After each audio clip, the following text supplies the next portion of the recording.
এই আন্দোলন 70 ভাগ মানুষের রায়ের প্রতি সম্মান দেখিয়ে শহীদদের রক্তের সাথে আমাদের ওয়াদা বাস্তবায়ন করার জন্য, জুলাই যোদ্ধাদের আকাঙ্ক্ষা পূরণ করার জন্য এই আন্দোলন ইনশাআল্লাহ সফলতার প্রান্ত সীমায় গিয়ে থাকবে, এর আগে নয়। যতদিন সংসদের ভিতরে জাতির জন্য অধিকারের পক্ষে লড়াই করতে গিয়ে আমাদের থাকা প্রয়োজন, ততদিন থাকবো, তার বাইরে 1 সেকেন্ডও নয়। যখন দেখবো আর কোনো কিছু করার নাই, তখন সেলিউট কালু সালামা, হে সংসদ আপাতত তোমাকে সালাম দিয়ে চলে গেলাম। কিন্তু এর আগে এই সংসদের জমিদারিও কারো মানবো না এবং কারো কাছে বন্ধক দেব না।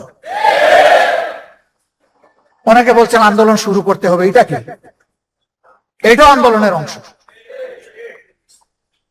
যেদিন আমরা নোটিশ মোড করেছিলাম যে সংস্কার পরিষদের সভা আহ্বান করতে হবে, আলোচনার পর যখন 2/3 মেজরিটির গরম গায়ের কারণে আমাদের গায়ের জোরে এটাকে নাকচ করে দেওয়া হলো, আমরা সেদিন সংসদ থেকে বের হয়ে এসেছিলাম। এসে বলেছিলাম জনগণের রায় নিয়ে, রায় বাস্তবায়নের জন্য এখানে এসেছিলাম। অন্যায়ভাবে এই রায়কে পদদলিত করা হয়েছে, এখন জনগণের রায় নিয়ে আবার জনগণের পার্লামেন্টে আমরা চলে যাচ্ছি।